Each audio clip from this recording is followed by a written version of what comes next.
সদ্যঘোষিত উচ্চতৰ মাধ্যমিক পৰীক্ষাত মঙ্গলদৈ পেট্টিহাৰা বৰচিয়ে দেখুৱালে নিজৰ মেধা পৰিচয়। মাতৃ তথা শুভাকাংক্ষীক দিলে দুখৰ মাজতো আনন্দ। পেট্টিহীনা বৰচিয়ে অভাৱৰ মাজেৰে মাৰিলে সফলতাৰ হাঁহি। 92.6% নম্বৰেৰে উজ্বলিল মঙ্গলদৈৰ বৰচি চহৰীয়া। এগৰাকী পেট্টিহাৰা সন্তানক ডাঙৰ দীঘল কৰাটো অতি কষ্টকৰ। মঙ্গলদৈ ভেবাৰঘাটত বাছ আস্থানত এখন সৰু চাহৰ দোকান দি পৰিয়াল পোহপাল কৰাৰ লগতে সমান্তৰালকৈ কন্যাকো পঢ়াৰ ক্ষেত্ৰত যত্ন লৈছিল মাতৃগৰাকীয়ে। কি ক'ম আৰু মোৰ ভাল লাগিছে, মই ভাবাও নাছিলোঁ, বহুত কষ্ট কৰি পঢ়াইছোঁ যায়।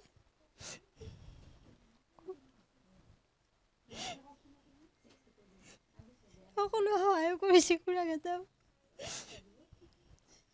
ভাল লাগিছে আৰু মোৰ কষ্ট কৰিব। বিলিয়ান একাডেমী পঢ়ে, ৰাতি বেছি পঢ়ে তাই, ৰাতি বহুত দেৰিলৈকে পঢ়ি থাকে তাই। মই শুব দিলোঁ নহয়, কিন্তু কটনত পঢ়িম বুলি আশা কৰিছে। তেওঁলোকক ভাল বহুত জনাইছোঁ আৰু মই বিশ্বাস জনাইছোঁ, ভাল লাগিছে। ছাৰসকলেও সহায় কৰিছে মোক বহুত। তাই কটনত পঢ়িম বুলি ভাবিছে, মই সিমান কৰিব নোৱাৰোঁ। গতিকে যদি কোনোবাই অলপ সহায়ো কৰে, মই ভেবাঘাটৰ এখন চাহৰ দোকান চলাওঁ, সেনেকৈ পঢ়াব দিগদাৰ হ'ব। যদি এনেকৈ কোনোবাই সহায় কৰে অলপ, তাইক পঢ়াব সুবিধা হ'ব আৰু। নমস্কাৰ, মোৰ নাম বনশ্ৰী চহৰীয়া। মই এইবাৰ ব্ৰিলিয়েণ্ট একাডেমীৰ পৰা কলা শাখাত 92.6% উত্তীৰ্ণ হৈছোঁ। আৰু কলেজৰ পৰা বহুত সহায় কৰিছে। কলেজত বুজোৱাবিলাক বহুত ভাল, তাৰ পৰা বহুত হেল্প হৈছে।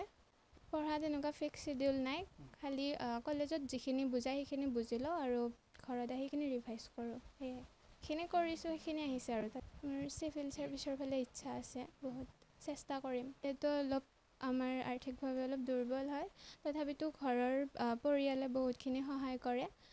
তেনেকৈ আগুৱাই যাম বুলি ভাবিছোঁ। দেউতা নাই যিহেতু, মা ভেবাৰঘাটত এখন দোকান দিয়ে, তেনেকৈ চলাইছে। নমস্কাৰ, বনশ্ৰী চহৰীয়াৰ ৰিজাল্টক লৈ আমি সঁচাকৈ বহুত গৌৰৱান্বিত হৈছোঁ।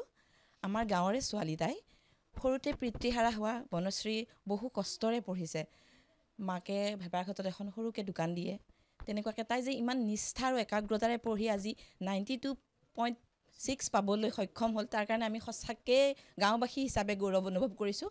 তাই উজ্জ্বল ভৱিষ্যত কামনা কৰিছোঁ। তাই যিটো আশাৰে পঢ়িম বুলি ভাবিছে, তাৰ কাৰণে আমি ওচৰ চুবুৰীয়া হৈও কিবা সহায় বিচাৰিলে আমি নিশ্চয় সহায় কৰিম। আৰু এনেকুৱা বিধায়ক বা তেনেকুৱা উন্নয়ন পুঁজি কিবা ব্যৱস্থা থাকিলে তেওঁলোকক সহায় কৰক। আৰু ইয়াৰ চেগতে মই ব্ৰিলিয়াণ্ট একাডেমীৰ সঞ্চালক মহোদয়ক বহু কৃতজ্ঞতাৰে ধন্যবাদ জনাইছোঁ। এনেকুৱা ধৰণৰ দুখীয়া পৰিয়ালক তেওঁলোকে ইমান ধুনীয়া সুবিধা দি তাতে পঢ়িবলৈ যিকণ সুযোগ দিলে, আৰু অনাগত দিনতো তেওঁলোকে এনেকুৱা ধৰণৰ কামবোৰ কৰিব বুলি মই আশা ৰাখিলোঁ। ধন্যবাদ। মঙ্গলদৈৰ পৰা প্ৰবীণ বৰুৱাৰ ৰিপৰ্ট, DB নিউজ।